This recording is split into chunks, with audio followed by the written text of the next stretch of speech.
we are so disconnected from the real production of things that everything is done in a factory. So we don't really know what's going on. And to see how two hands can actually do something that is really amazing, to me, it's really important. It's important as a human being, and it's important as somebody that's chosen to live in Costa Rica.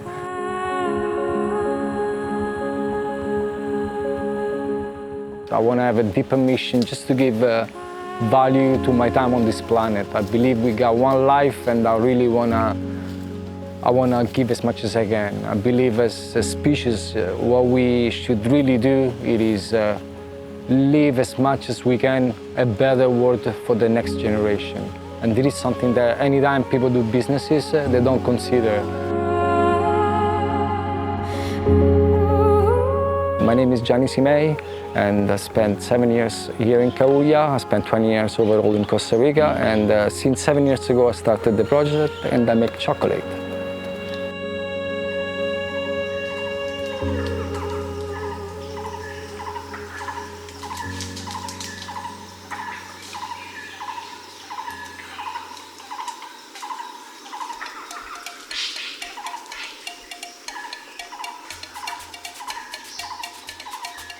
You know, the chocolate, the way I do it, it's never the same. You know, I never know what to expect. I know what it could be, more or less, but I never know for sure. So it's always a good surprise, let's say. So the process, how it works, it is that I get the cacao bean from the indigenous community, and it is already fermented and sun-dried. 70% of the flavor of the chocolate I'm gonna do, it is really related to the post-harvest processes, variety of the cacao, the nutrients in the soil, which is called terroir, and the exposition to the sun. And all those processes that are done from the indigenous community, Ngäbe. The next thing I do, I just select the beans. So first, I remove the bad ones. And second, do two different sizes, so the roasting gonna be more homogeneous. This is a bad bean, and I can say that simply for, it could be just germinated, it could be a little animal that does this trick. I don't want chemicals to be used, so I do it by hand, and I'm lucky because you know, I can get the product straight away from the same country. You know, it comes from like a few hours away. So once it's selected, from the roasting on, everything is more hygienic and everything is more like selected.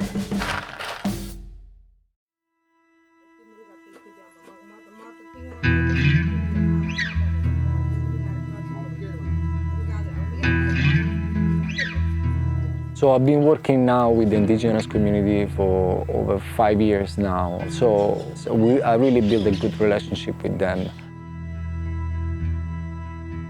Anytime I walk in there, it feels home. It feels home to talk to them, it feels home to be with them, and they really treated me as I'm a family member.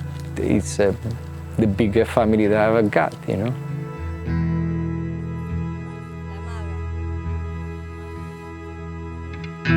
We are lucky in Costa Rica to have such a knowledge, and it shouldn't get lost.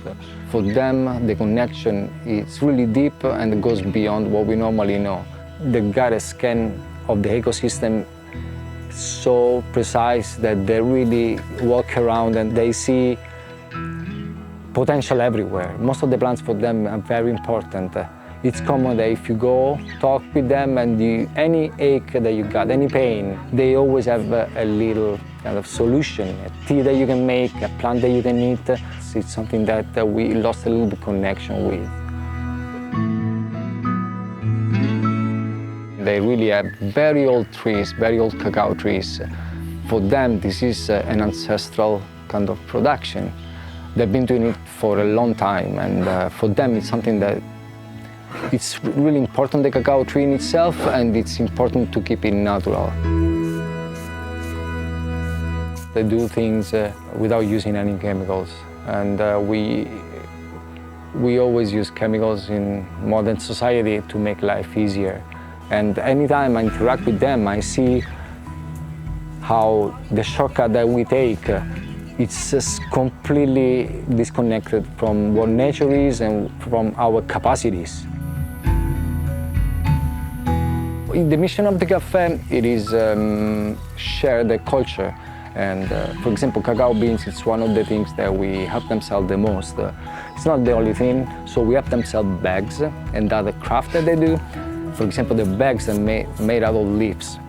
They use all natural colors, which is really amazing, you know, and it takes time.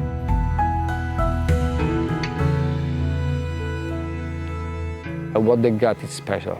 And if we made it here in Costa Rica as foreigners, it's because we really love what they got, we really love what they are, and we should really protect that as much as we could.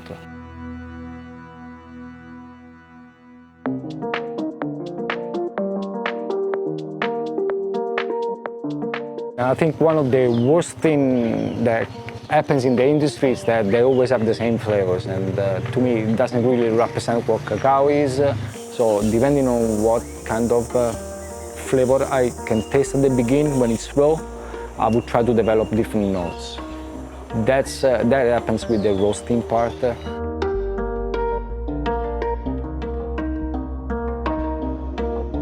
I cannot do really too much to change the flavor because most of it is done before, but still they got a personality. I really need to make that personality come out. I want to have a product that represents what cacao is, and if that cacao tastes that way, it's something unique, and we want to really take advantage of it. You know, like anytime we're gonna eat this chocolate, it's gonna be a different experience. In the industry, it doesn't happen. They got engineering for the flavor, and to obtain all the time those flavors, what they do is they over roast the beans. They over roast the beans to a point that there's no left of the flavor that we started with. So there's no really a big connection from the chocolate, industrial chocolate, and cacao. The grinding process, I get the beans through this manual machine for now, and what happens is that I just pretty much break it, and I break it in a way that the husk is gonna separate from the nibs.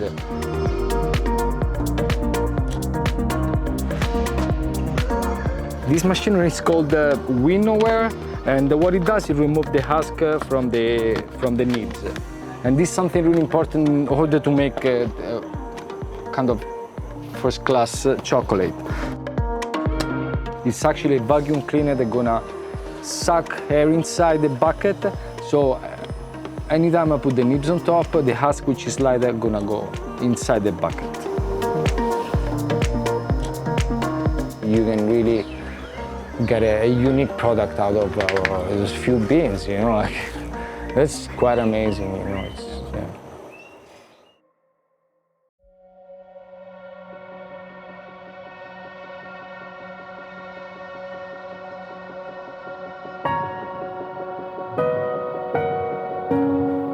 I used to have a comfortable life, and I liked it. Because, you know, before I would have a brand new car and this, and, you know, everything, all the comforts. But then it made me, you know, a good person, you know. You know, I want to really have a struggle, fight for the good thing. If I make money and the next generation, they will pay for the money that I'm getting. I think that's really unfair. I don't think I want to be part of it, you know. I really believe that we got an impact with our life. That's our vote. If I can change my life, I change the world. Even if it's like 0.0000001%, or even less than that, it doesn't matter. If we all did that, we would have a better world. And that's what I struggle sometimes in this society, because now everything has got to be comfortable.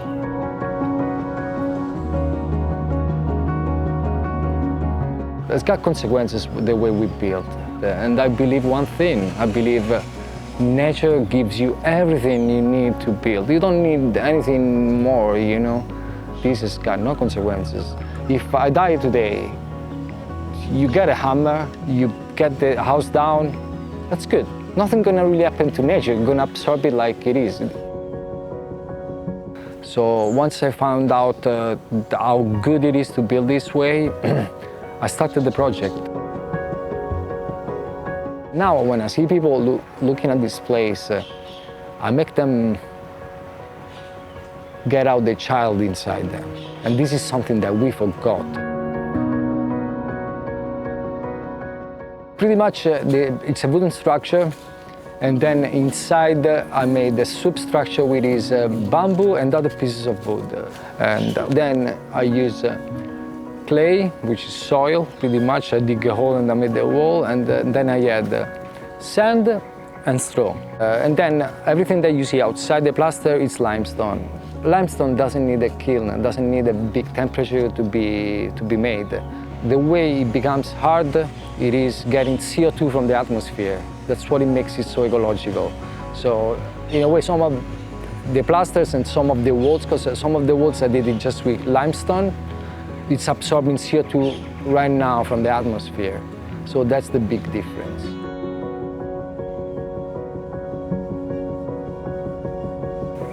I think happiness happens whenever you improve in life, and to me this was a big improvement.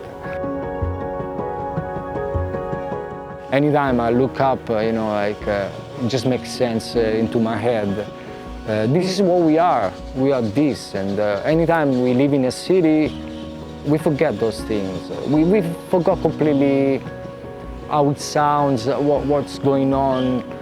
My point is, it takes really time to build that connection, but once you got it, this is the most interesting thing I could have ever done. This is the most interesting thing I ever get myself into.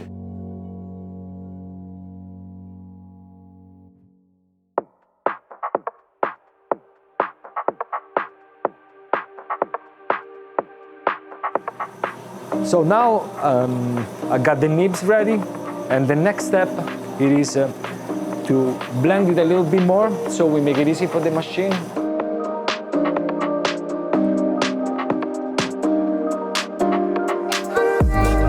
And I'm gonna weigh 300 grams each time, and I let it go for like 2 hours, sometimes 3, and then I can add more.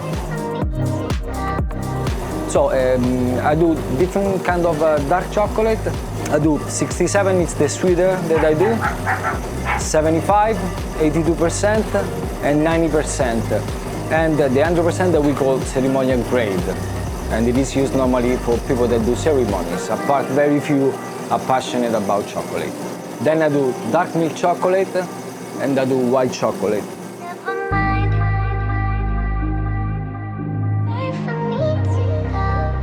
I make people happy. Chocolate makes you happy. There is actually an antioxidant inside the cacao, which is called epicatechin, and it's what we produce whenever we are in love. And a very big number of people that they eat my chocolate are like, this is the best chocolate I've ever tried. And if I could make those people that happy just by a simple job that I got, to me that's really amazing. As soon as you walk outside this place, you're gonna be happy, and your mindset is gonna be positive in a way that you can affect probably the rest of people that you're gonna meet today, or if you buy chocolate bars in those days that you're gonna eat that chocolate. So yeah, it's quite sweet to me.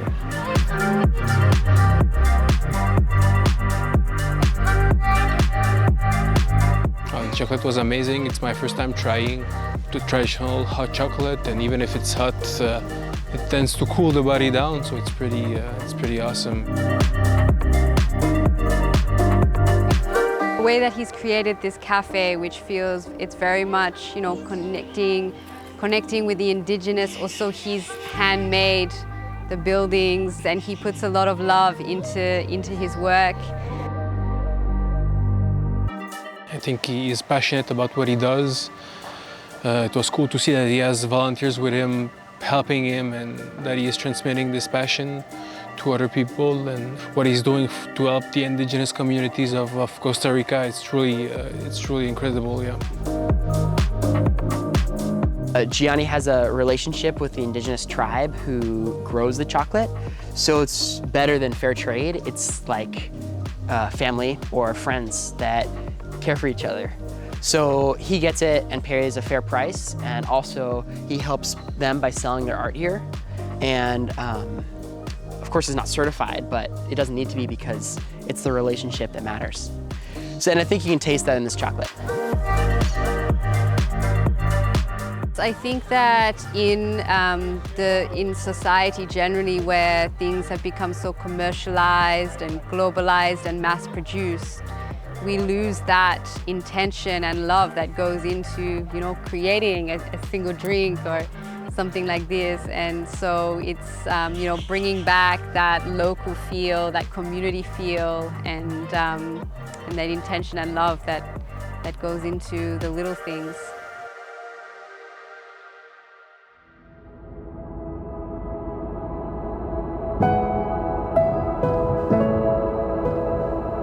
I think the system makes us a little bit more selfish.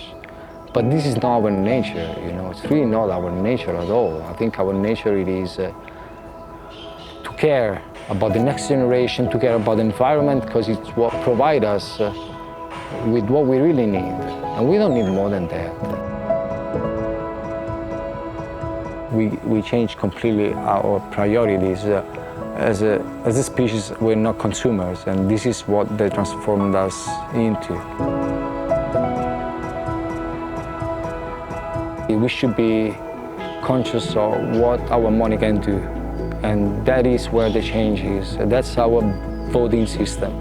Anytime we get to spend money, we can decide who's gonna prosper and who we want really to win. And it seems that most of the cases we make people win, the people that got better marketing. And let's say Nestle in the chocolate example.